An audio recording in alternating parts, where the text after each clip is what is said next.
আমি শহীদ প্রেসিডেন্ট জিয়াউর রহমান তা দেখেছি ছোটোবেলায়। আপনারা যারা দেখছেন আপনারা বলেন তো, শহীদ প্রেসিডেন্ট জিয়াউর রহমান তিনি কেমন মানুষ ছিলেন? খালি ভালো। শহীদ প্রেসিডেন্ট জিয়াউর রহমান যে কেমন ছিলেন, মোস্তাফিয়া মাদ্রাসার যিনি প্রিন্সিপাল ছিলেন আল্লামা নজিবুল্লাহ রহমতুল্লাহ আলাই, ওনাকে একবার জিজ্ঞাসা করা হয়েছিল, হুজুর শহীদ প্রেসিডেন্ট জিয়াউর রহমান সম্পর্কে আপনার মন্তব্য কি? উনি বললেন, শহীদ প্রেসিডেন্ট জিয়াউর রহমান হলেন হজরত ওমর ফারুকের সিমটম। ধরে কোন সুবহানাল্লাহ। 4 বছর তিনি বাংলাদেশে আল্লাহ তাকে ক্ষমতায় রাখছিলেন। কয় বছর? এই 4 বছর তিনি দেশকে কোথায় নিয়ে গেছিলেন আপনারা জানেন? যারা জানেন তারা বলবেন কোথায় নিয়ে গেছিলেন। তিনি যখন দুনিয়া থেকে বিদায় নিলেন তখন তার ভাঙ্গা সুটকেসের মধ্যে জায়নামাজ আল্লাহর কোরআন পাওয়া গেল। ধর্ম নিরপেক্ষকে বাদ দিয়ে তিনি বিসমিল্লাহির রহমান রহিম শুরু করলেন। জোরে কোন কথা ঠিক কিনা? ইসলামের মূল মন্ত্র নিয়ে তিনি বাংলাদেশকে শাসন করলেন। আপনারা বলেন তো, শহীদ প্রেসিডেন্ট জিয়াউর রহমান কোনোদিন বলেছেন রাজাকার এই মুহূর্তে বাংলা ছাড়? এ কথা কোনোদিন বলছেন? কথা কন না কেন ভাই? বলছেন? আচ্ছা, খালেদা জিয়া কোনোদিন বলছে রাজাকার এই মুহূর্তে বাংলা ছাড়? এরা কোনোদিন বলছে? আচ্ছা, তারেক জিয়ার মুখে কোনোদিন শুনছেন এরা রাজাকার এই মুহূর্তে বাংলা ছাড়? কোনোদিন শুনছেন? তাহলে জিয়াউর রহমান কয় না, খালেদা জিয়া কয় না, তারেক জিয়া কয় না, এই শালা পানসা পুটিরা কোত্থেকে বের হলো? এই পানসা পুটিরা।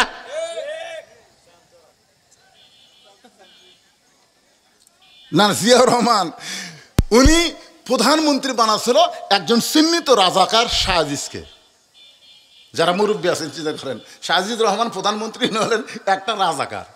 আর খালেদা জিয়া 91 সালে যাকে প্রেসিডেন্ট বানালো আব্দুর রহমান বিশ্বাস, ওই চিহ্নিত রাজাকার। তাহলে খালেদা জিয়া প্রেসিডেন্ট বানালো রাজাকারকে? খালেদা জীবনে রাজাকার রাজাকার শব্দ উচ্চারণ করেনি, শহীদ প্রেসিডেন্ট জিয়াউর রহমান করেনি, তারেক জিয়া আজ পর্যন্ত যতই ভাষণ দেখ এই রাজাকার শব্দ কোনদিন মুখ দিয়ে উচ্চারণ করেনি। আর এই সারা স্যামচারা বাচ্চা স্যামচারা, নেতার যোগ্যতা নাই, এরা বলে রাজাকার এই মুহূর্তে বাংলা ছাড়। বাংলা কেন ছাড়া লাগবে? বাংলা থাকতে দিব না?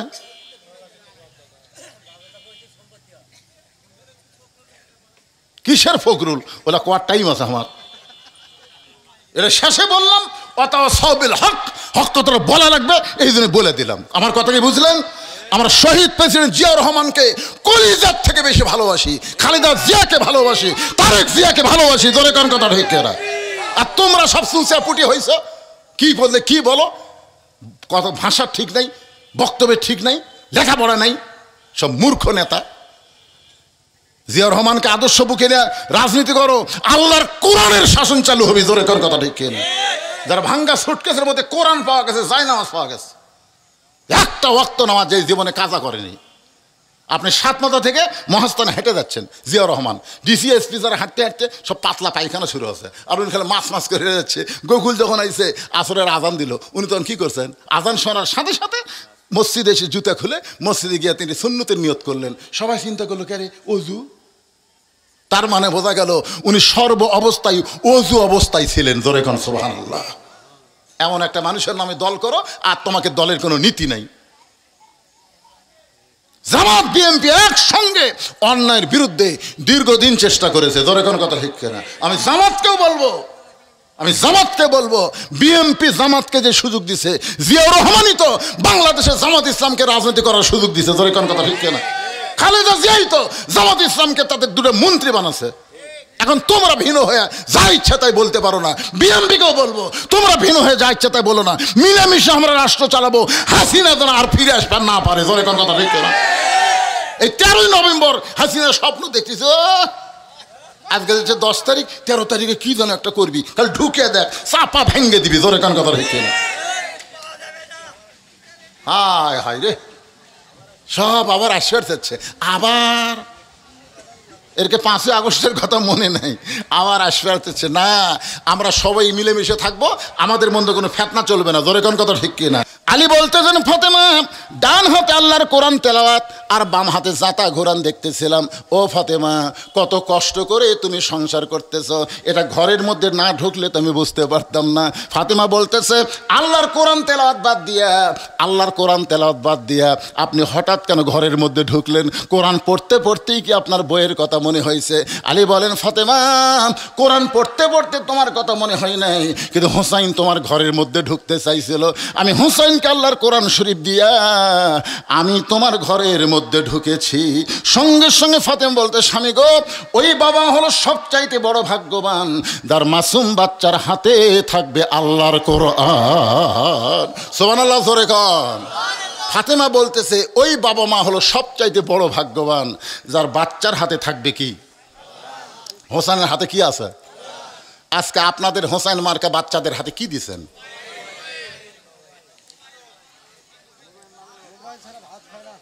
না, চিন্তা করে দেখেন, ছোট্ট বাচ্চাকে যদি কোরআন শরীফ না দেয়, একদম বাকদম ঘোরারম সাজে ঢাকঢোলক ঝাঁঝর বাজো, এই মিথ্যা শিক্ষা যদি দেন। আপনাদের এলাকায় মাদ্রাসা আছে না নাই? প্রাইমারি আছে না নাই? আপনারা দেখেন তো কোন জায়গার ছাত্র বেশি? এই যে মুরব্বী কয় মাদ্রাসার ছাত্রই নেই। এই মুরব্বীরা এই যে ওটা বসা করতেছেন কে বাবা? অত্যন্ত গুরুত্বপূর্ণ বিষয়। ও আমিলুস সলিহা, পুরুষের জন্য 1 নম্বর হলো নামাজ, আর নারীদের জন্য 1 নম্বর কি? সেই পর্দার উপর কথা বলতেছি। পর্দার কথা শুনতে খারাপ লাগতেছে? আজকে বউগুলো যদি ভালো হয়, প্রত্যেক ঘর আল্লাহর জান্নাত হয়ে যাবে। জোরে করার কথা ঠিক কিনা? কিন্তু এরাই খারাপ হওয়ার কারণে, এই জন্য একটা খ্রিস্টান নেপোলিয়ান পর্যন্ত বলেছে, একটা ভালো যদি সন্তান চাও, একটা ভালো মায়ের দরকার। আর ভালো মায়ের ফ্যাক্টরি হলো আজকের মহিলা মাদ্রাসা। জোরে করার কথা ঠিক কিনা? এটা ভালো মায়ের ফ্যাক্টরি। আজকে এই মাদ্রাসায় দেখবেন আপনাদের ভালুঞ্জা গ্রামের কয় মেয়ে আছে? খালি মাদ্রাসা বাদ দেন তো, আপনাকে এই মাহফিলে আপনারা এই ভালুঞ্জার কারা কারা আছেন একটু হাত তোলেন তো দেখি। সবগুলোই ভালুঞ্জা? আচ্ছা, আপনারা হাত নামান। ভালুঞ্জা ছাড়া বাহিরে যারা আছেন তারা একটু হাত তোলেন তো দেখি। তুই বাইরের? মাশাআল্লাহ, হাত নামান।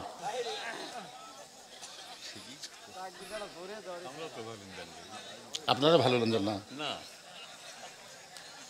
আমাকে একজন বলতে, হুজুর আজকে তারেক মনোয়ার ওয়াজ আবার কিছু দূর ফাঁকি, বুঝলেন তো, আজকে যদি সবাই তারেক মনোয়ার ওয়াজ শুনবার যায়, ভালুঞ্জার লোক যদি বসে তাও তো প্যান্ডেল ভরে দেবি। কিন্তু আমি কি দেখলাম, এই মাদ্রাসায় যে সমস্ত মেয়েরা পড়তেছে, এরা কি এই গ্রামের মেয়ে না বাহিরের মেয়ে? কথা কন, জোরে কন, বাহিরের না গ্রাম? তাহলে বাহিরের মেয়ে এই মাদ্রাসায় পড়ে ফাতেমা হচ্ছে, রাবিয়া হচ্ছে, আয়েশা হচ্ছে, খাদিজা হচ্ছে, আর আপনাদের মেয়েদেরকে আপনারা কোথায় পড়াচ্ছেন?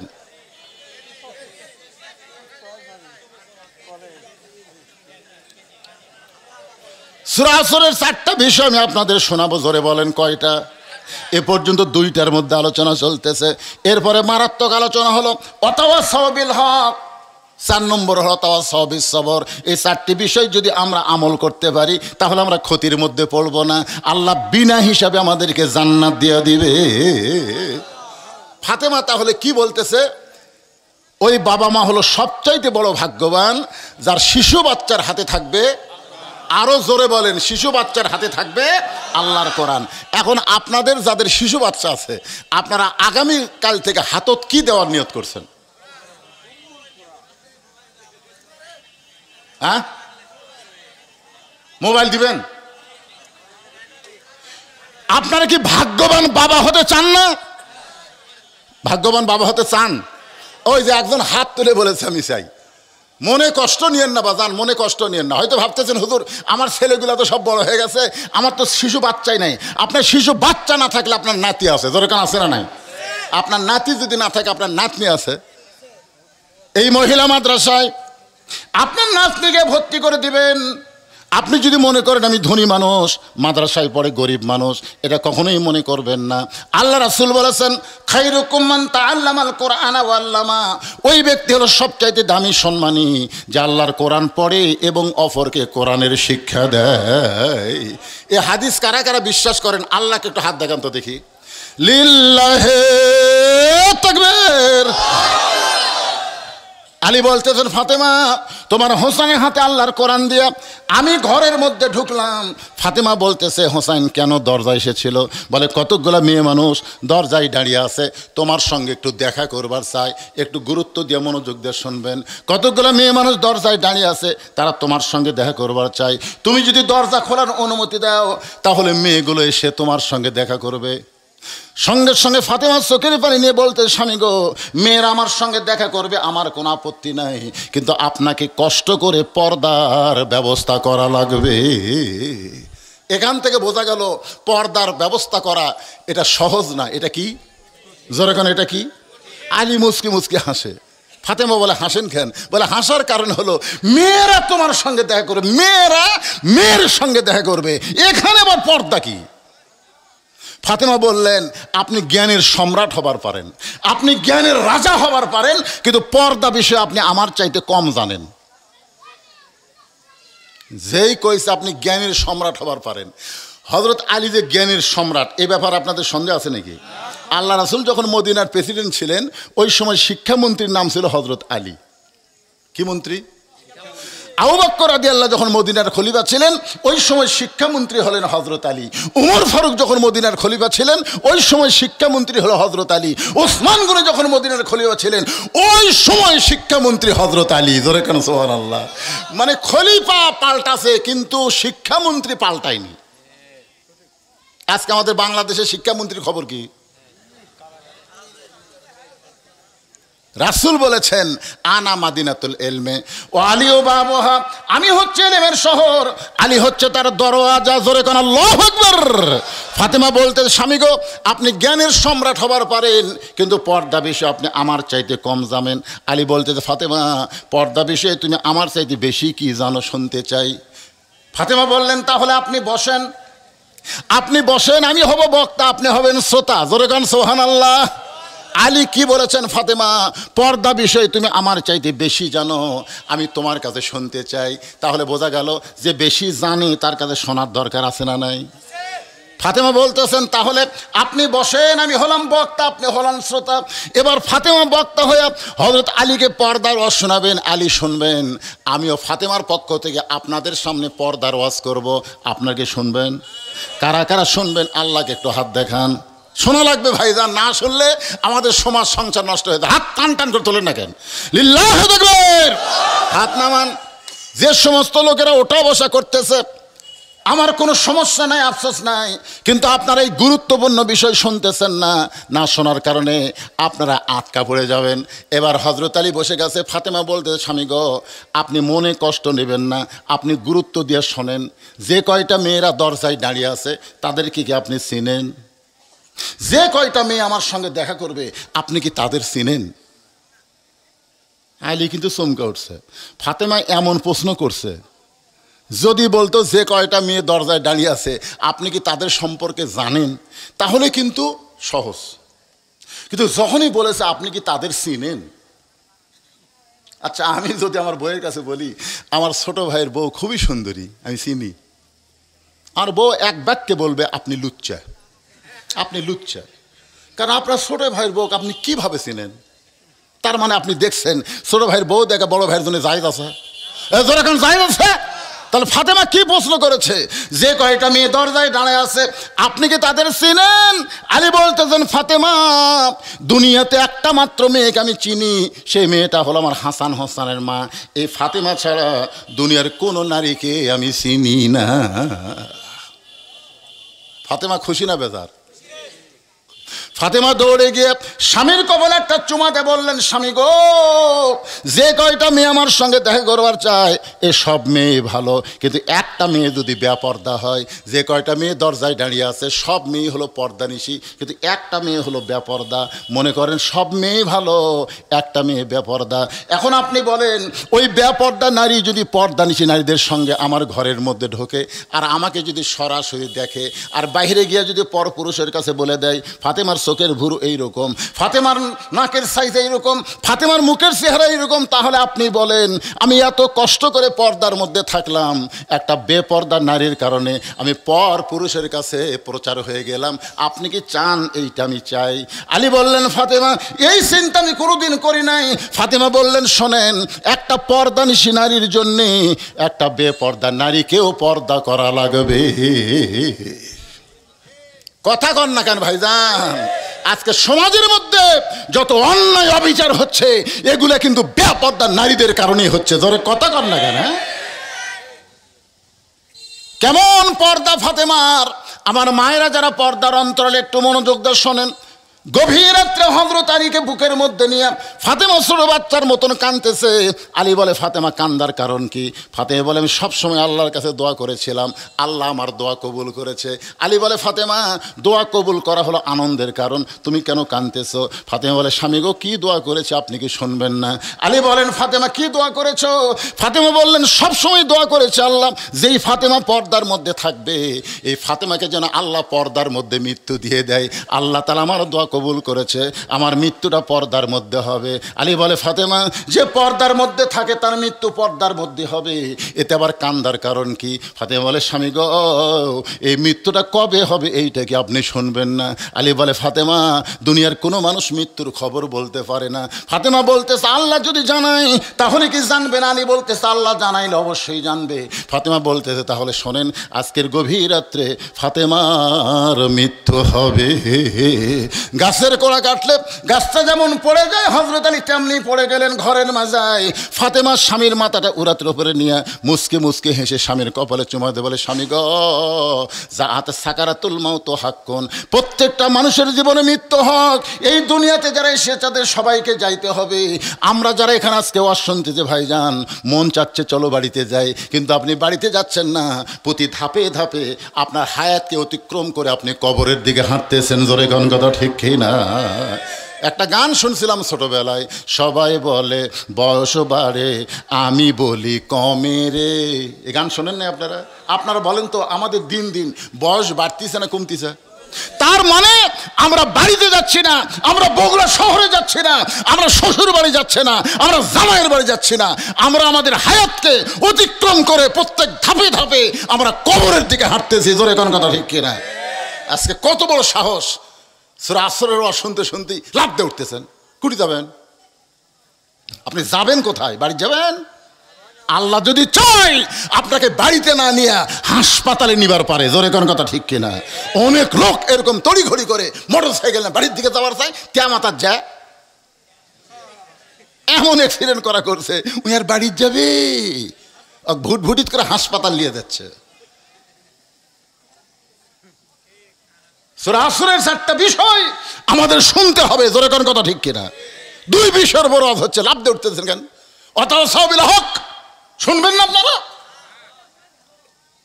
খালি নাম হলো আজিজুল হক, শাইখুল হাদিস আইজুল হক। হাসিনা জেলের মধ্যে বন্দি করলো হক, এরপরে বেটা হলো মামুনুল হক, একই জেলত বন্দি করলো। তোর এখন কথা ঠিক কিনা?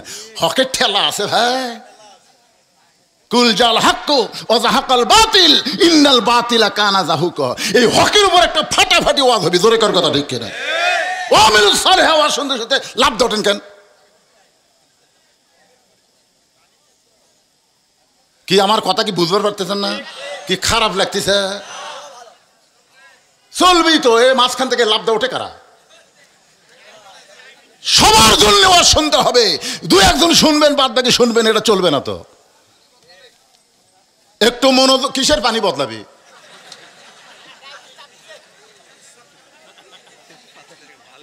কথা শোনেন ভাইজান। আচ্ছা আপনার বলেন তো কোনো ব্যক্তি যদি রাত 10টার সময় বিছনাত ঘুমাবার যায় ওই কি পেশাব লিয়া ঘুমাবার যায় না পেশাব বাইরে থেকে ঘুমাবার যায়? কি জন্য যায়? কারণ জানে ঘুমের একটা দাম আছে। এই পেশাবের কারণে আমার ঘুম নষ্ট হোক এজন্য আগে পেশাব করে পানি খরচ করে তারপরে বিছনাত যাব। তা আপনি ঘুমের দাম বুঝলেন, আল্লাহর কোরআনের দাম আপনারা বুঝলেন না। ঘুমের আগে যদি পেশাব করে ঘুমাবার যান, আগে পেশাব করে তারপর ওয়াজের মাহফিল আসা লাগবে। জোরে কর কথা ঠিক কিনা? পেশাব লিয়াচ্ছেন কেন?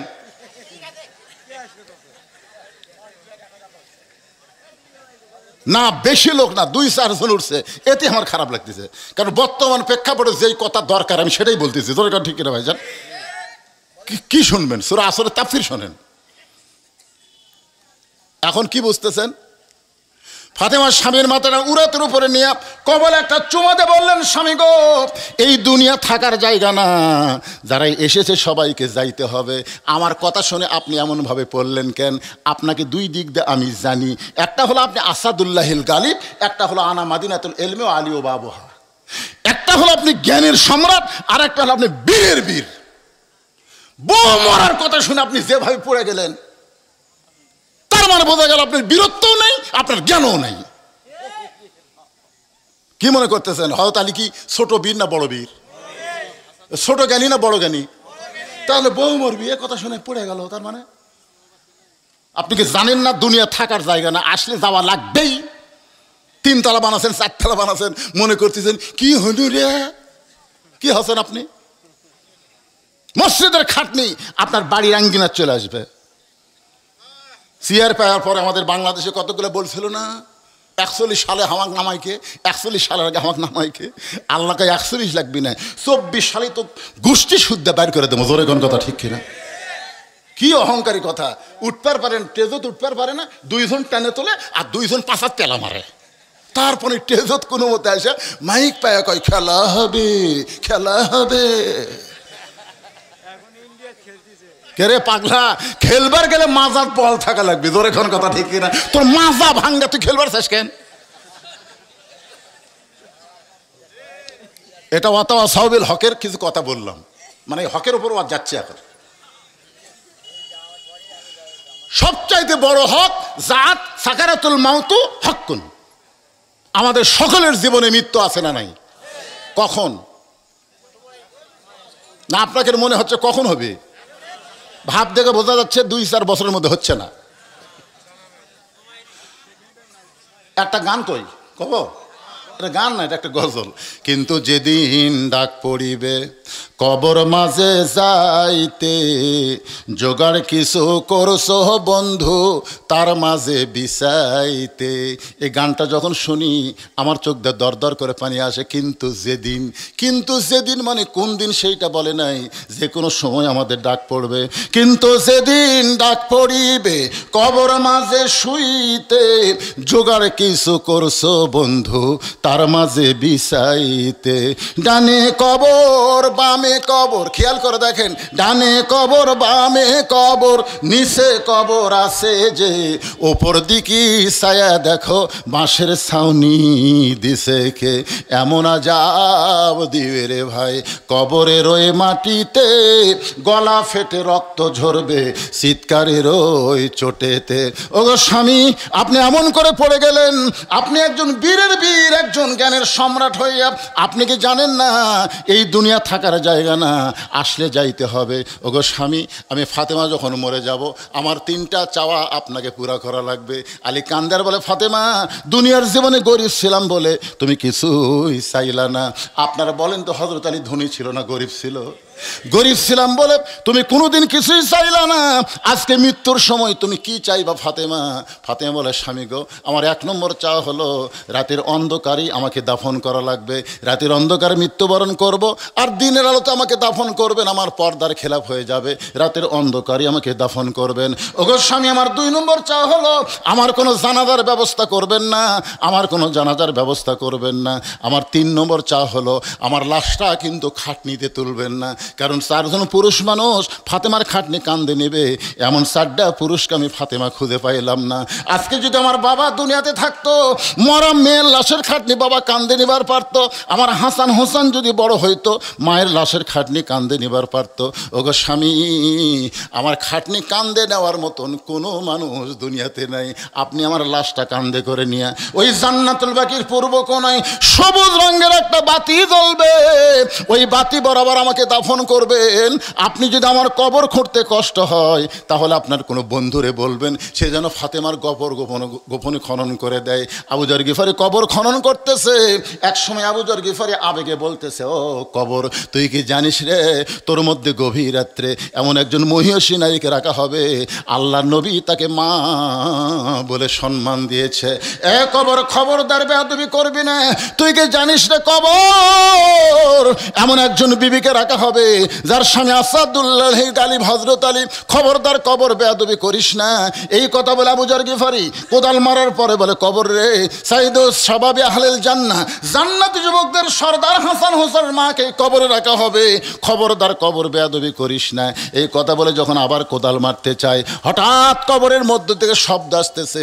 এরা কিন্তু ফাতেমাকে লক্ষ্য করে বলে নাই, আবু যরকে লক্ষ্য করে বলে নাই, দুনিয়ার সমস্ত মানুষ যারা আমরা কবরে যাব সবাইকে লক্ষ্য করে বলা হচ্ছে, এই কবর কার মেয়ে, কার বিবি, কার মা এটা দেখবে না। আমল যদি ভালো হয় কবর জান্নাতের গর্ত হয়ে যাবে, আর আমল যদি খারাপ হয় কবর জাহান্নামের গর্ত হয়ে যাবে। আমল যদি ভালো হয় কবর জান্নাতের বাগান হয়ে যাবে, আমল যদি খারাপ হয় কবর জাহান্নামের গর্ত হবে।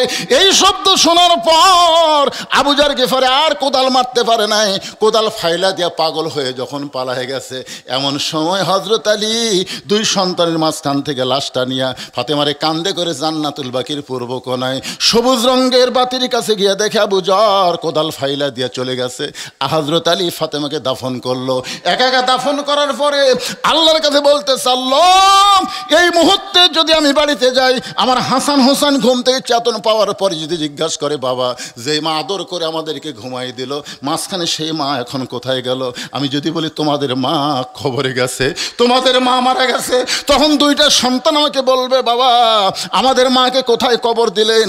এই কবর কি আমরা দুই সন্তান দেখতে পাবো না? আমি যদি হাসান হোসেনকে ফাতেমার কবর দেখাই আর ওরা কাঁদতে কাঁদতে যদি সকাল হয়ে যায়, তাহলে মদিনার সব মানুষ জানবে হাসান হোসেন কাঁদতেছে, ওইটাই হলো ফাতেমার কবর।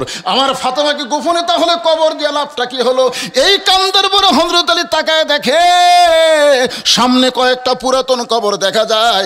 এইমাত্র ফাতেমাকে কবর দিয়েছে, সেই নতুন কবর আর দেখতে পায় না।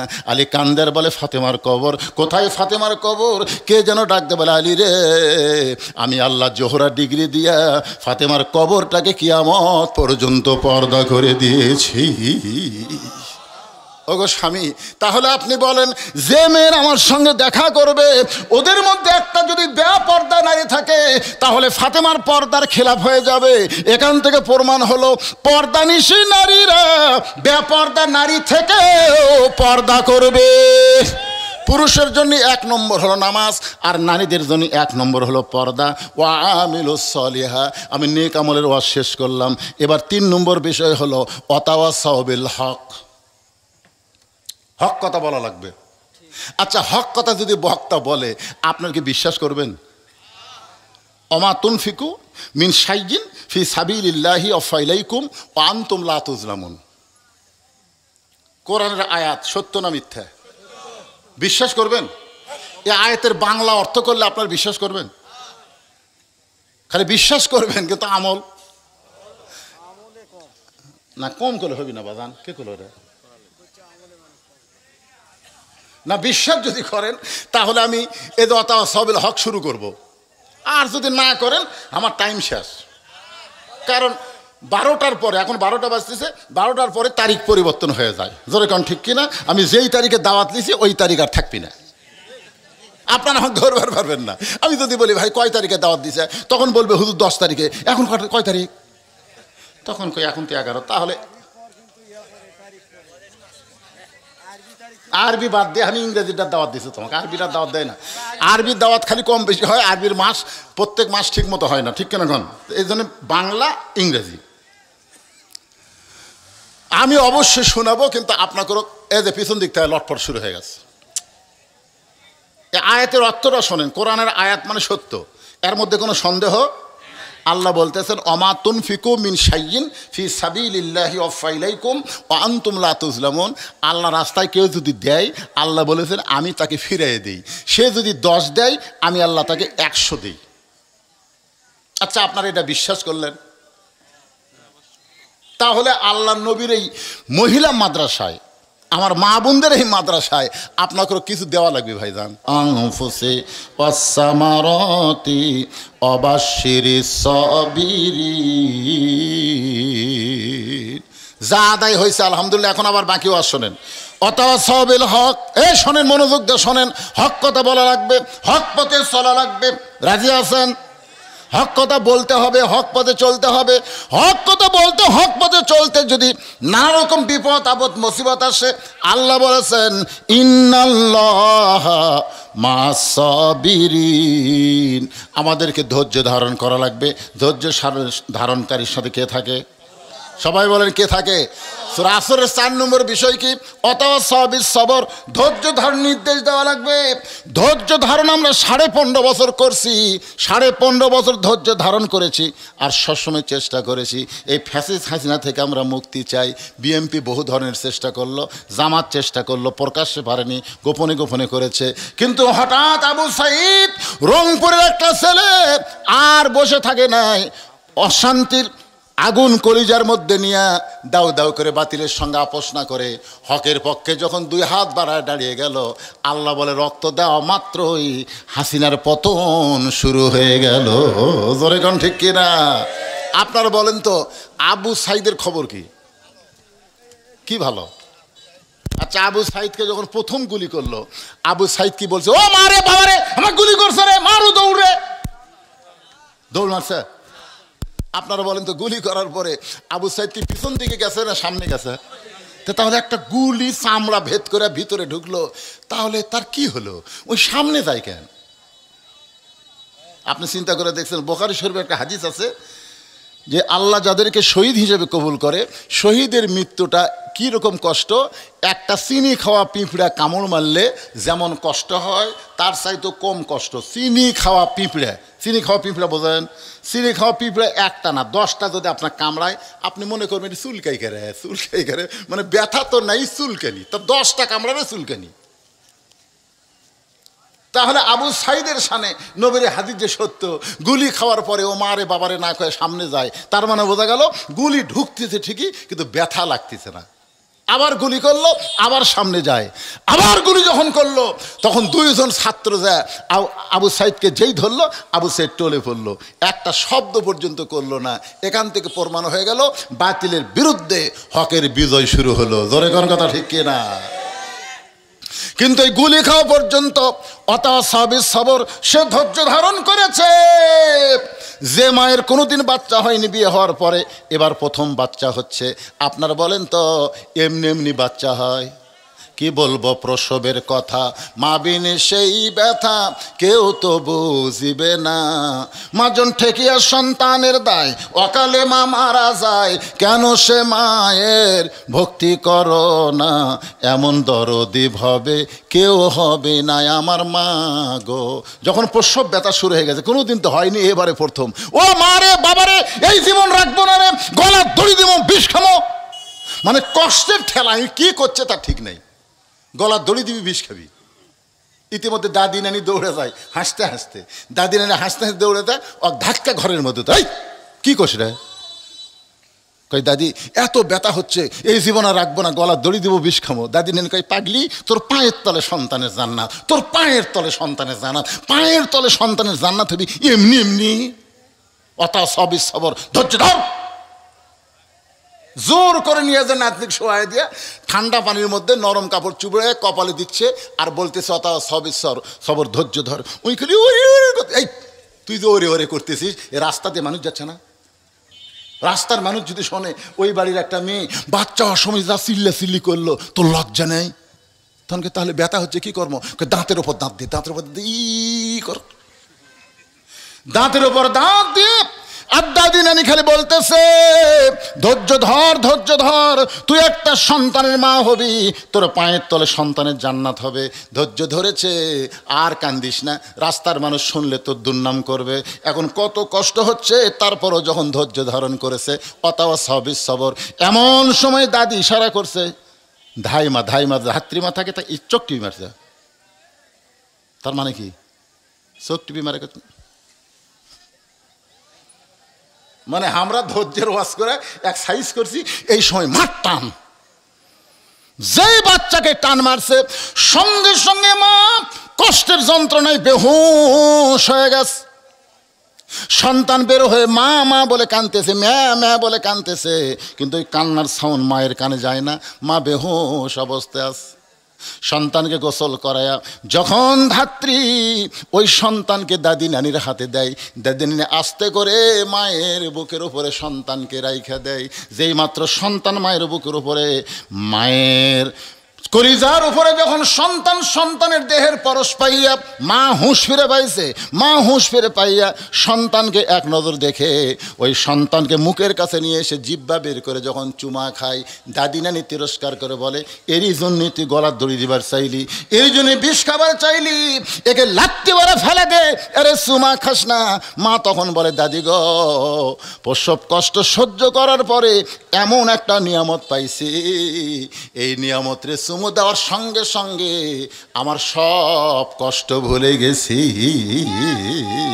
আজকে আমাদের বাংলাদেশে আল্লাহর কোরআনকে সংসদ পর্যন্ত নেওয়ার জন্যে, আল্লাহর কোরআনের আন্দোলন করার জন্যে এই বাংলাদেশে অনেক মুসলমান প্রসব ব্যথার মতন কষ্ট সহ্য করছে। জোরে কোন কথা ঠিক কিনা? এত কষ্ট সহ্য করার পরে যদি আল্লাহর কোরআনকে আমরা আগামীতে সংসদে দেখতে পাই, এই কোরআন মোতাবেক বাংলার মুসলমান চলবে। আর যারা কষ্ট করেছে তারা সব কষ্ট প্রসব ব্যথার মতন ভুলে যাবে। এই জন্যে গোটা বাংলাদেশ ওয়াজ করে আল্লাহ পাক আমাকে আপনাদেরকে সবাইকে দেখাচ্ছে, সব দেখা হলো শেষ। আগামীতে আমরা দেখব, শুধু কোরআনের ওয়াজ শুনবো না, এই কোরআনের বাংলা দেশ আল্লাহ যেন কবুল করে। আল্লাহ আমাদের সবাইকে কবুল করুক। সকলে বলে আল্লাহুম্মা আমিন। আস্তাগফিরুল্লাহ রব্বি মিন কুল্লি জামবি ওয়া তুবু ইলাইহি লা হাওলা ওয়ালা কুওয়াতা ইল্লা বিল্লাহিল আলিয়্যিল আযীম। আল্লাহুম্মা আমিন। আল্লাহুম্মা আনতাস সালাম ওয়া মিনকাস সালাম তাবারাকতা ইয়া যাল জালালি ওয়াল ইকরাম। আয় আল্লাহ তাআলা, তোমার বান্দারা কষ্ট করে মেহনত করে এই জান্নাতের বাগান লাগাইছে মহিলা মাদ্রাসাকে কেন্দ্র করে। আল্লাহ তাআলা আজকের মাহফিল আমাদের সকলার হেদায়েতের জন্যে, নাজাতের জন্যে, জান্নাতের জন্যে কবুল করে নাও। এই মাহফিলের শুরু থেকে শেষ পর্যন্ত যতটুকু আলোচনা হয়েছে আল্লাহ, এর মধ্যে যদি ত্রুটি হয়, ভুল হয়, মাফ করে দাও। এর যা হাদিয়া মঞ্জুর করো। সোনার মদিনায় নবী পাকের রওজা মোবারকে আল্লাহ কবুল করে নাও। তামাম আম্বিয়ায়ে কেরাম, আসহাবে কেরাম, তাবিনী কেরাম, তাবা তাবিনী কেরাম, তামাম পৃথিবীর মাটির নিচে যত মুমিন মুমিনা শুয়ে আছে আল্লাহ, সকলের আরওয়াহ আর হাদিয়া কবুল করো। আল্লাহ আমরা যারা হাত তুলেছি, আমাদের জনম দুঃখনী মা যাদের কবরে চলে গেছে, দরদের বাবা যাদের কবরের ঘরে, আল্লাহ মেহেরবানি করে মা বাবার কবরকে জান্নাতের টুকরা বানিয়ে দাও। আমাদের দাদা দাদি, নানা নানি, শ্বশুর শাশুড়ি যাদের কবরে গেছে, আল্লাহ কবরবাসীদের মাফ করে দাও। আল্লাহ যে মানুষটা আমার বাড়িতে গিয়া আজকের মাহফিলের দাওয়াত দিয়েছিল, দাওয়াত দেওয়ার কিছুদিন পরে লোকটা অ্যাক্সিডেন্ট করে এই দুনিয়া থেকে বিদায় হয়ে গেছে, আমার আব্দুল হাই বাচ্চু চাচার কবরকে আল্লাহ তুমি জান্নাতের টুকরা কবুল করে নাও। আল্লাহ আজকের মাহফিল করতে আসার পর থেকে আমার চোখের কোনায় পানি জমেছিল। যে মানুষটা বড় আশা করে আমাকে দাওয়াত দিল, আজকে সেই মানুষটার দুনিয়াতে নাই। ও মাবুদ, মেহেরবানি করে তার জন্য প্রাণ খুলে দোয়া করি। লোকটা অত্যন্ত ভালো ছিল, আল্লাহ তার কবরকে জান্নাতের টুকরা কবুল করে নাও। আল্লাহ আজকের মাহফিলের সম্মানিত সভাপতিকে আল্লাহ তুমি কবুল করো। আল্লাহ সহ সভাপতিকে আল্লাহ তুমি কবুল করো। প্রধান অতিথিকে আল্লাহ তুমি কবুল করো। বিশেষ অতিথিদের আল্লাহ তুমি কবুল করো। আলেম ওলামাদের কবুল করো। হাদিস সাহেবদের কবুল করো। মুরব্বীদের কবুল করো। যুবকদেরকে আল্লাহ তুমি কবুল করো। কচি কাঁচা বাচ্চাদেরকে আল্লাহ তুমি কবুল করো। পর্দার অন্তরালে আমার মা বোনেরা বসে বসে ওয়াজ শুনেছে, আবিদা সালিহা কবুল করে মা ফাতেমার চরিত্র দান করো। আল্লাহ আমি বড় অসুস্থ, আমার মতো অসুস্থ অবস্থায় যারা হাত তুলেছে সবাইকে সুস্থতার নিয়ামত আল্লাহ দান করে দাও। আল্লাহ এই গ্রামের উপরে রহমত বরকতের দরজা খুলে দাও। এই মাদ্রাসাকে কিয়ামত পর্যন্ত আল্লাহ তুমি কবুল করে নাও। এই মাদ্রাসা থেকে যারা কোরআনের হাফেজা বের হচ্ছে তাদেরকে আবেদা সালেহা মা ফাতেমার চরিত্র দান করে দাও। আল্লাহ এই মাদ্রাসাকে মহব্বত করে আজকে নগদে বাকিতে যারা দান করে গেল, আল্লাহ সব দানগুলোকে জান্নাতের বিনিময় হিসেবে কবুল করো। প্রত্যেক বছর এমন করে একটা কোরআনের বাগান যেন এরা লাগাতে পারে, এমন ইমানি শক্তি এদেরকে দান করে দাও। আল্লাহ যুবকদেরকে ফজর থেকে 5 ওয়াক্ত নামাজ আদায় করার তৌফিক দাও। আয় আল্লাহ তাআলা, আমার গোটা বাংলাদেশে শুধু কোরআনের ওয়াজ শুনবো না, আল্লাহর কোরআন অনুযায়ী আমরা চলতে পারবো এমন দৃশ্য আমাদের সবাইকে দেখার তৌফিক দিয়ে দাও। বিশ্বের মুসলমানকে আল্লাহ তুমি হেফাজত করো, ফিলিস্তিন গাজার মুসলমানকে আল্লাহ তুমি রক্ষা করো, পৃথিবীর যত জায়গায় মুসলমান বিপদে আছে সমস্ত মুসলমানকে আল্লাহ তুমি খাস করে হেফাজত করো। সুবহানা রাব্বিকা রাব্বিল ইজ্জাতি আম্মা ইয়াসিফুন ওয়া সালামুন আলাল মুরসালিন আলহামদুলিল্লাহি রাব্বিল আলামিন ওয়াজাল আখিরাতি কালিমাতুন ইনদাল মাউতি। সকলে পড়েন লা ইলাহা ইল্লাল্লাহু মুহাম্মাদুর রাসূলুল্লাহ সাল্লাল্লাহু আলাইহি সাল্লাম।